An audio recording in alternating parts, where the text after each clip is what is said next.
Welcome to career makeup institute. Career makeup institute आपके लिए लाया है एक बहुत ही नायाब चीज़ जो आपकी पूरी लाइफ को चेंज कर सकती है। अगर आप 10th क्लास में हो, अगर आपकी केमिस्ट्री जो है वो वीक है, तो आप बिल्कुल सही जगह पे आए हो। आपकी केमिस्ट्री ये कैरियर मेकअप इंस्टीट्यूट की तरफ से आपको गारंटी दी जाती है कि सारी वीडियोस देखने के बाद अगर आप पूरे लेक्चर्स हमारे देखोगे तो आपको केमिस्ट्री में अगर कोई डाउट रह गया तो उसकी गारंटी हमारी। आप बस जो हम वीडियोस डेली अपलोड करेंगे आपको उसको देखना है, ठीक है, बस उसके बाद आपको कोई डाउट रहेगा ही नहीं। तो हमारा एक जो वीडियो था वो ऑलरेडी आ चुका है। आप हमारे ऑफिशियल यूट्यूब चैनल जो है कैरियर मेकअप एकेडमिक्स जिसका और जो हमारे पास टेलीग्राम चैनल है, जो भी हम पढ़ाते हैं हम वहाँ पे शेयर करते हैं पीडीएफ फॉर्मेट में, तो आप वहाँ से जाके पीडीएफ फॉर्मेट हमारा ले सकते हो without any cost, free of cost हम प्रोवाइड कर रहे हैं। तो हमें अपने बच्चों की केयर है, हम चाहते हैं कि आपका भविष्य चमके और हम चाहते हैं कि आप ज़िंदगी में बहुत आगे जाओ। सो हमारा एक लेक्चर हो गया था जिसमें हमने टाइप्स ऑफ, जिसमें हमने केमिकल रिएक्शंस का जो हमारे पास था उसकी इंट्रोडक्शन पढ़ी थी, और हमारे पास साथ में हमने एक रिएक्शन पढ़ा था कॉम्बिनेशन रिएक्शन। ओके गाइस, और एक बात आपको और बता दूं, हमारा जो यहाँ पे है सिर्फ सीबीएसई नहीं करा रहे हैं हम, जो भी हमारे बच्चे जेके बोस के हैं उनको भी टेंशन लेने की ज़रूरत नहीं है, हम ये दोनों कवर करने जा रहे हैं। सो एक तीर से दो निशाने। So let's start our next topic. जो हमारे पास जो सेकंड केमिकल रिएक्शन है वो हम पढ़ते हैं। आइए गाइस, हमने कल पढ़ा था कॉम्बिनेशन रिएक्शन, आज हम पढ़ेंगे डीकम्पोजिशन रिएक्शन। डिकम्पोज होना, ऐसा केमिकल रिएक्शन जिसमें जो हमारे पास रिएक्टेंट होंगे वो क्या हो जाएंगे, वो ब्रेक डाउन हो जाएंगे। ओके गाइस, बस अगर आपको यही वर्ड समझ आ गया ना, डीकम्पोजिशन रिएक्शन, बस आपका 90% काम हो गया। तो डीकम्पोजिशन रिएक्शन में बेसिकली क्या होता है, हमारे पास एक रिएक्टेंट होता है हमारे पास, वो फर्दर किस में ब्रेक डाउन होता है, वो फर्दर ब्रेक डाउन होता है अलग अलग प्रोडक्ट्स में। ओके, आइए देखते हैं आप। जैसे हमारे पास कैल्शियम कार्बोनेट है हमारे पास,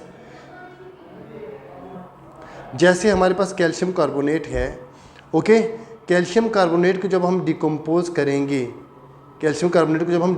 करेंगे, तो हमारे पास एक बनेगा कैल्शियम ऑक्साइड, जिसको हमें पता है क्विकलाइम बोलते हैं, और कार्बन डाइऑक्साइड गैस रिलीज होगी। बट यहाँ पे एक चीज़ ध्यान देने वाली है, एक तो हमारे पास डिकम्पोजिशन रिएक्शन हो गया, एक यहाँ पे आप एक चीज़ ध्यान दो कि यहाँ पे क्या हो रहा है, यहाँ पे हीट इन्वॉल्व हो रही है, कि यहाँ पे हीट हम दे रहे हैं केमिकल रिएक्शन को, उसको फर्दर कंप्लीट होने के लिए। तो ऐसे केमिकल रिएक्शन जहाँ पे हम हीट को इवॉल्व करते हैं, एक तो था इवॉल्व,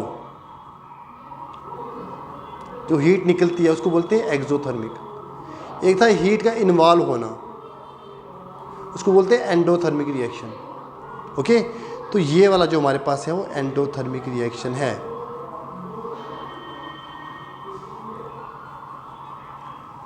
ये वाला हमारे पास एंडोथर्मिक रिएक्शन है। जितने भी हमारे पास कॉम्बिनेशन रिएक्शंस होते हैं वो होते हैं एक्सोथर्मिक, और जितने भी हमारे पास एंडोथर्मिक होते हैं वो होते हैं हमारे पास डिकम्पोजिशन रिएक्शन। जितने भी डिकम्पोजिशन रिएक्शन होते हैं वो एंडोथर्मिक होते हैं, बस इतना याद रखना, आपके लिए यही इंपॉर्टेंट है। अब हम एक एग्जांपल आपको और समझाते हैं। मान लो आपके पास एक लेड नाइट्रेट है, ठीक है, लेड नाइट्रेट आपके पास है। ओके गाइस, और आपके पास लेड नाइट्रेट को आपने हीट किया, जैसे यहाँ पे आपको बताया जा रहा है इस हमारे पास एक डायग्राम में कि लेड नाइट्रेट था हमारे पास PbNO3।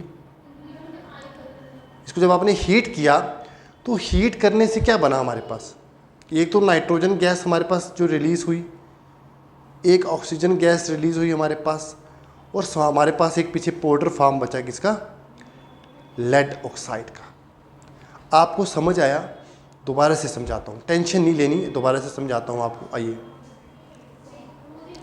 जब भी हम PbNO3 को रिएक्ट करवाएंगे, हीट करेंगे हमारे पास, तो हमारे पास बनेगा PbO plus 4 time NO2 plus O2। तो हमारे पास ये पाउडर फॉर्म में रहेगा, ये गैस रिलीज हो जाएगी, ये गैस रिलीज हो जाएगी जब भी हम लेड नाइट्रेट को डिकम्पोज करेंगे, हीट करेंगे। बस सिंपल सी बात है, ये थी हमारे पास डिकम्पोजिशन रिएक्शन की एक बेस्ट एग्जांपल। एक एग्जांपल आपको और देते हैं। हमारे पास जो डिकम्पोजिशन रिएक्शन है, अगर हम अल्युमिनियम क्लोराइड नहीं, सिल्वर क्लोराइड को अगर हम सनलाइट की प्रेजेंस में रखेंगे, तो सनलाइट की प्रेजेंस में सिल्वर क्लोराइड अगर चाइना डिश में हम रखेंगे ऐसे, जैसे यहाँ पे आपको शो किया गया हमारे पास डायग्राम में, अगर सनलाइट इसके ऊपर पड़ेगी, तो हमारे पास क्या होगा, हमारे पास जो सिल्वर क्लोराइड है उसका सिल्वर अलग हो जाएगा, और क्लोरीन गैस जो है वो अलग हो जाएगी। क्लोरीन गैस जो होगी वो एटमॉस्फेयर में रिलीज हो जाएगी, और पीछे जो पाउडर बचेगा हमारे पास वो किसका बचेगा, सिल्वर का। बस ये भी जो हमारे पास था डिकम्पोजिशन रिएक्शन की एक बेस्ट एग्जांपल थी। तो आपको पूछ सकते हैं ऐसे एग्जाम में कि अगर हम सिल्वर क्लोराइड को सनलाइट में रखेंगे तो क्या होगा और कौन सा रिएक्शन होगा। बस ये याद रखना, हमारे पास ये डिकम्पोजिशन रिएक्शन होता है। एक चीज़ और बता देता हूँ, काफ़ी इंपॉर्टेंट है। अगर हम सिल्वर ब्रोमाइड को सनलाइट की प्रेजेंस में रखेंगे तो हमारे पास सिल्वर अलग हो जाएगा, ब्रोमाइड अलग हो जाएगा। बस इतना याद रखना। और जो डिकम्पोजिशन रिएक्शन होता है सिल्वर क्लोराइड का एंड सिल्वर ब्रोमाइड का, वो ब्लैक एंड वाइट फोटोग्राफी में यूज़ होता है। आपको पूछा जा सकता है जो ब्लैक एंड वाइट फोटोग्राफी में जो रिएक्शन होता है वो कौन सा होता है, तो आपने हमेशा बोलना है, आपको याद रखना है, वो होता है डिकम्पोजिशन रिएक्शन। वो ब्लैक और वाइट फोटोग्राफी में हम दो चीज़ों का इस्तेमाल करते हैं, AgCl और हमारे पास AgBr। बस इतना याद रखना। अब जो हमारे पास थर्ड और मोस्ट इंपॉर्टेंट रिएक्शन आता है वो आता है डिस्प्लेसमेंट रिएक्शन। ये याद रखना, डिस्प्लेसमेंट रिएक्शन भी बहुत ज़्यादा इंपॉर्टेंट है आपके एग्जाम पॉइंट ऑफ व्यू से। आपको क्वेश्चन कैसे आता है मैं वो आपको बता देता हूँ। कहता है आपने 2 टेस्ट ट्यूब लेनी है, ठीक है, एक टेस्ट ट्यूब लेनी है जिसमें आपने कॉपर सल्फेट ऐड करना है, और उसके बीच में क्या करना है, 3 आयरन्स की नेल्स करनी है, ठीक है। सैंड पेपर से रब करके 3 आयरन की नेल्स इसमें डाल दें, जैसे ये डाली हुई है यहाँ पे, ओके। अब क्या करना है, अब आप देखोगे कि जो हमारे पास कॉपर सल्फेट का जो कलर है, कलर चेंज होना स्टार्ट हो जाएगा, ओके। और यहाँ पे जो आयरन नेल है यहाँ पे कुछ डिपोजिशन होने स्टार्ट हो जाएगी, इसमें क्या होता है हमारे पास, आपको सिंपल में एक रिएक्शन से समझाता हूँ। जब भी हमारे पास कॉपर सल्फेट के सॉल्यूशन में हम आयरन को डालते हैं तो आयरन क्या करता है, आयरन रिप्लेस कर देता है किसको, आयरन कॉपर को रिप्लेस कर देता है, FeSO4 प्लस Cu। कि ऐसा रिएक्शन जिसमें जो मोर रिएक्टिव एलिमेंट्स होता है वो लेस रिएक्टिव एलिमेंट्स को डिस्प्लेस कर दे किसी भी कंपाउंड में, तो उसको हम बोलते हैं डिस्प्लेसमेंट रिएक्शन। कि किसी की जगह ले लेना, बस ये सिंपल सी बात याद रखना, किसी की जगह ले लेना।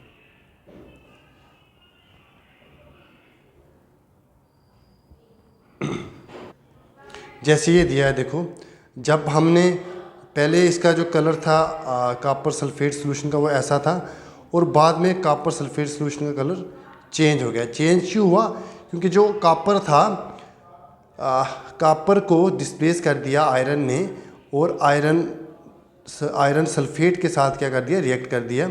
आयरन और कॉपर का रिएक्शन हुआ, और कॉपर जो था लेस रिएक्टिव था, कॉपर को डिस्प्लेस कर दिया आयरन ने कॉपर को डिस्प्लेस कर दिया, और जो हमारे पास था इस सोल्यूशन का कलर चेंज हो गया, क्योंकि वहाँ पर डिस्प्लेसमेंट रिएक्शन हो गया है। तो ऐसा आपको जो क्वेश्चन है वो आ सकता है। ये भी कुछ एग्जांपल्स हैं हमारे पास डिस्प्लेसमेंट रिएक्शंस की, जैसे जिसमें देखो आप जिंक और कॉपर सल्फेट को हम रिएक्ट करवाते हैं तो हमारे पास जिंक सल्फेट बनता है और कॉपर बनता है। जैसे ये इसमें हमारे पास इस रिएक्शन इस अपने जो हमारे पास ये है इसमें आपको देखा जा सकता है, आप देख सकते हो उसको, ठीक। तो ये भी हमारे पास डिस्प्लेसमेंट रिएक्शन का जो है हमारे पास एग्जांपल है। जब भी लेड को हम कॉपर क्लोराइड के साथ रिएक्ट करवाएंगे तो हमारे पास ये देखो लेड था, इसमें कॉपर क्लोराइड डाल दिया हमने तो कलर चेंज हो गया। इसका मतलब कि वहाँ पे जो लेड है उसने कॉपर को क्या कर लिया है, रिप्लेस कर दिया है। इसका मतलब जो लेड है वो कॉपर से ज़्यादा रिएक्टिव है, और इस केस में जो जिंक है वो ज़्यादा रिएक्टिव है कॉपर से। ठीक, अगर आपको कहीं पर डाउट आएगा तो वीडियो को दोबारा देख लेना आप स्टार्टिंग से। जो हमारे पास नेक्स्ट केमिकल रिएक्शन आता है वो आता है डबल डिस्प्लेसमेंट केमिकल रिएक्शन। कौन सा reaction? Double displacement chemical reaction. ठीक है, इसमें क्या होता है हमारे पास, इसमें डबल डिस्प्लेसमेंट होती है, मतलब जो दो रिएक्टेंट्स हैं वो आपस में एक दूसरे के साथ जो अपनी प्लेस है वो चेंज करते हैं। ठीक है, अपनी प्लेस को चेंज करते, जैसे यहाँ पे सोडियम ने बैरियम को कर लिया, क्या रिप्लेस कर दिया, बस ये याद रखना। आपने दो टेस्ट ट्यूब लेनी है, ए और बी। ठीक है, और एक टेस्ट ट्यूब में आपने क्या डालना है, एक टेस्ट ट्यूब में Na2SO4, और एक टेस्ट ट्यूब में आपने क्या डालना है, एक टेस्ट ट्यूब में आपने बैरियम क्लोराइड डालना है BaCl2। जब हम इसको मिक्स करेंगे तो मिक्स करने के बाद जब हम इन दोनों टेस्ट ट्यूब को मिक्स करेंगे हमारे पास, तो हमारे पास एक वाइट कलर का प्रेसिपिटेट बनेगा। प्रेसिपिटेट वो फॉर्म होती है जो वाटर के अंदर इनसॉल्युबल होती है, जाग टाइप जस्ट लाइक जाग होती है ना, जाग टाइप, बस वैसी फॉर्म बनेगी एक, और वो बनेगा हमारे पास बैरियम सल्फेट, जो कि इनसॉल्युबल होगा वाटर में, और जब हम उसको फिल्टर करेंगे तो वो फिल्ट्रेट पेपर के ऊपर रह जाएगा, और हमारे पास जो जो टेस्ट ट्यूब में रेजिड्यू बचेगा उसको हम बोलेंगे सोडियम क्लोराइड। और ऐसे रिएक्शन को जिसमें एक इनसॉल्युबल वाइट कलर का सब्सटेंस बनता है उसको हम प्रेसिपिटेशन रिएक्शन भी बोलते हैं, ये भी याद रखना। और यहाँ पे मैंने एग्जांपल दे दिया आपको कि यहाँ पे डबल डिस्प्लेसमेंट हो रही है, सोडियम को कौन रिप्लेस कर रहा है, बैरियम, और बैरियम को कौन रिप्लेस कर रहा है, सोडियम, बस इतना याद रखना। हमारे पास जो एक नेक्स्ट एग्जांपल आती है, जब भी हम लेड नाइट्रेट को, जो हमने स्टार्टिंग में एक एग्जांपल ली थी, लेड नाइट्रेट को जब हम पोटेशियम आयोडाइड के साथ रिएक्ट करवाएंगे तो हमारे पास लेड जो होगा उसको रिप्लेस कर देगा पोटेशियम, और जो पोटेशियम होगा उसको रिप्लेस कर देगा लेड। ये हमारा आता है डबल डिस्प्लेसमेंट रिएक्शन, जिसमें दोनों रिएक्टेंट्स एक दूसरे की प्लेस को चेंज करते हैं। अब हमारे पास नेक्स्ट आता है ऑक्सीडेशन एंड रिडक्शन। ऑक्सीडेशन और रिडक्शन रिएक्शंस क्या होते हैं हमारे पास, वो आज हम डिटेल में जानेंगे। काफ़ी इम्पोर्टेंट डेफिनेशंस हैं, काफ़ी इम्पोर्टेंट टाइप्स ऑफ रिएक्शंस हैं ऑक्सीडेशन और रिडक्शन। इसमें मेन चीज़ें याद रखना कि जब भी किसी रिएक्शन में ऑक्सीजन का गेन हो या लॉस ऑफ हाइड्रोजन हो किसी भी केमिकल रिएक्शंस के टाइम पे, तो हम बोलते हैं तब कि जो हमारे पास रिएक्शन है वो क्या है, ऑक्सीडेशन, या हम बोलेंगे कि वो सब्सटेंस क्या हो गया, ऑक्सीडाइज हो गया है। एग्जांपल देंगे आपको। और जब भी हमारे पास ऑक्सीजन का लॉस होता है या फिर गेन ऑफ हाइड्रोजन होता है तो हम बोलते हैं कि वो सब्सटेंस क्या हो गया है, रिड्यूस हो गया है। जैसे एग्जांपल देखूं मैं आपको, copper oxide plus zinc,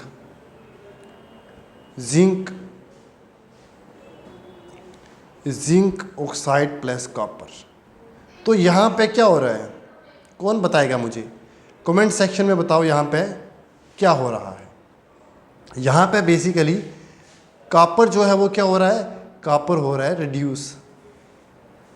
reduce क्यों हो रहा है, क्योंकि कॉपर में जो है वो हमारे पास ऑक्सीजन जो है वो रिमूव हो रहा है।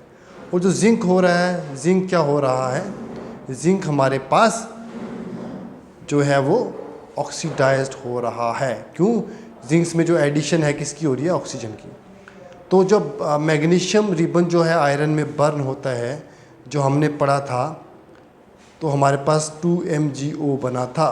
तो यहाँ पे इसकी क्या हो रही है, इसकी भी ऑक्सीडेशन हो रही है। क्यों, क्योंकि ऑक्सीजन का एडिशन हो रहा है।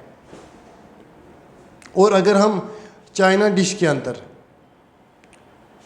कॉपर को अगर हम डालेंगे, ठीक है, और नीचे से हीट करेंगे अगर हम, तो हमारे पास क्या बनेगा, हमारे पास कॉपर ऑक्साइड बनेगा। ऐसा कॉपर ऑक्साइड बनेगा, ठीक है, जिसको हम बाद में क्या बोलेंगे कि ये कॉपर जो है वो क्या हुआ है, ऑक्सीडाइज हो गया है। ब्लैक ऑक्साइड, ब्लैक कलर की कॉपर ऑक्साइड बनेगी जिसको हम बोलेंगे कॉपर ऑक्साइड। ठीक, ये भी एग्जांपल देखो एक, जिसमें हमारे पास कॉपर प्लस वाटर हाइड्रोजन है, ठीक है, और हमारे पास कॉपर ऑक्साइड को जब हमने हाइड्रोजन गैस के साथ रिएक्ट करवाया तो हमारे पास कॉपर प्लस वाटर बना। तो यहाँ पे जो हमारे पास कॉपर है वो क्या हो रहा है, कॉपर की रिडक्शन हो रही है, और हमारे पास जो हाइड्रोजन गैस है उसकी क्या हो रही है, ऑक्सीडेशन हो रही है, क्योंकि हाइड्रोजन गैस के अंदर हमारे पास ऑक्सीजन ऐड हो रहा है, ठीक। और हमारे पास जो कॉपर है, कॉपर में से क्या रिमूव हो रहा है, हमारे पास कॉपर में से रिमूव हो रहा है ऑक्सीजन, तो ऑक्सीजन का रिमूवल हो रहा है, तो रिडक्शन हो रही है, और इसमें ऑक्सीजन का एडिशन हो रही है, तो हमारे पास ऑक्सीडेशन हो रही है। आई समझ? बस यही था इसका कंसेप्ट। और ऐसा केमिकल रिएक्शन जिसमें रिडक्शन भी हो रही हो और ऑक्सीडेशन भी हो रही हो, जैसे इसमें हो रही है, तो उसको हम बोलेंगे रिडॉक्स रिएक्शन। क्लियर? कुछ और एग्जांपल्स देखो ऑक्सीडेशन रिडक्शंस की, जैसे यहाँ पर जिंक ZnO+C, ZnO+C। अब यहाँ पे जिंक ऑक्साइड क्या कर रहा है, जिंक ऑक्साइड जो है वो रिड्यूस होकर क्या बना रहा है हमारे पास, सिर्फ बना रहा है हमारे पास जिंक, ओके। और कार्बन जो है वो कार्बन मोनोऑक्साइड बना रहा है। अब आप ध्यान से देखो कि यहाँ पे ऑक्सीजन का, यहाँ पे जो है ऑक्सीजन का रिमूवल हो रहा है, और जो हमारे पास कार्बन था, कार्बन के ऊपर ऑक्सीजन की एडिशन हो रही है। तो हम बोल सकते हैं ये ऑक्सीडाइज हुआ है, और हम बोल सकते हैं जो जिंक ऑक्साइड है वो रिड्यूस हुआ है, जिंक ऑक्साइड रिड्यूस हुआ है, और जो कार्बन है वो ऑक्सीडाइज हुआ है। बस इस केस में भी देखो आप, इस केस में भी आप खुद देखो, जो मैग्नीज ऑक्साइड, मैग्नीज डाइऑक्साइड है, तो उसका क्या हुआ यहाँ पे, उसकी हमारे पास रिडक्शन हुई है, और HCl की क्या हो रखी है, ऑक्सीडेशन। क्यों? क्योंकि यहाँ पे जो हाइड्रोजन है वो रिमूव हो गया है, और हमने पढ़ा था या हाइड्रोजन रिमूव होगा या ऑक्सीडेशन या ऑक्सीजन ऐड होगा, तो उस केस में हम बोलते हैं कि वो ऑक्सीडेशन हो रही है। क्लियर? और अब हम डिस्कस करेंगे, हमारे पास जो नेक्स्ट टॉपिक आता है वो आता है क्रोजन।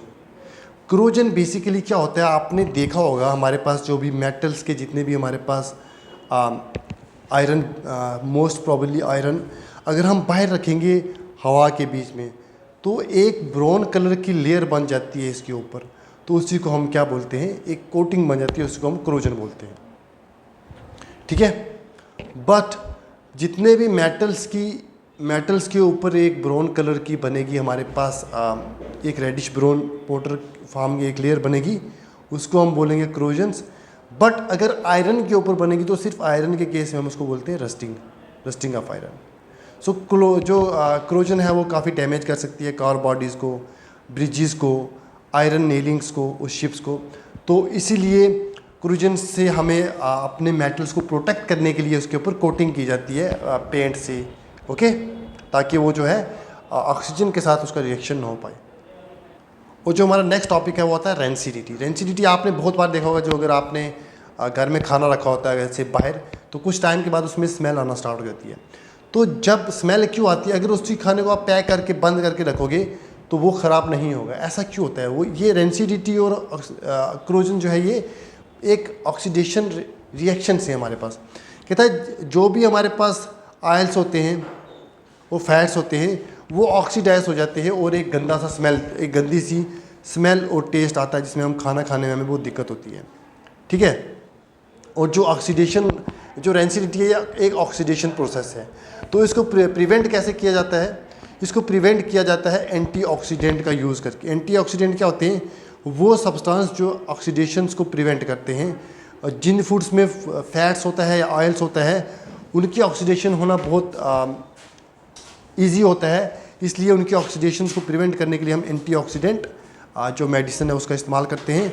और या फिर जो भी फूड है हमारे पास, हम उसको एयर टाइट कंटेनर में पैक करते हैं। और जो भी हमारे पास एक गैस है जिसका हम यूज़ करते हैं, जो ज़्यादा रिएक्टिव नहीं होता, जो ऑक्सीडेशन को प्रिवेंट करता है, जैसे आप जो चिप्स वगैरह खाते हो, लेज़ खाते हो, उसमें जो क्लोज पैकिंग होती है, उसमें हमारे पास कम अमाउंट में एक गैस होता है जिसका नाम होता है नाइट्रोजन गैस, जो प्रिवेंट करता है, क्या हमारे पास प्रिवेंट करता है ऑक्सीडेशन। ये जो था हमारे पास केमिकल रिएक्शन और टाइप्स ऑफ केमिकल रिएक्शन, हमने 2 लेक्चर में कंप्लीट कर दी है। अगर आपने पहला लेक्चर नहीं देखा है तो ऊपर आई बटन पे लिंक आ रहा है, वहाँ पे आई बटन में जाके आपको क्लिक करके आप अपनी पहली वीडियो देख सकते हो। और अगर आप और वीडियोस आप चाहते हो मैथमेटिक्स की, SST की, तो हमारे चैनल के ऊपर सारी वीडियोस अवेलेबल हैं। आप चैनल को विज़िट कीजिए, सब्सक्राइब कीजिए और बेल आइकन को प्रेस कीजिए, ताकि जब भी हम नई वीडियो लाएं तो आपको नोटिफिकेशन आ जाए। और अपना अच्छे से मेहनत कीजिए, अच्छे से तैयारी कीजिए। मिलते हैं नई वीडियो में किसी नए टॉपिक के साथ। Thank you.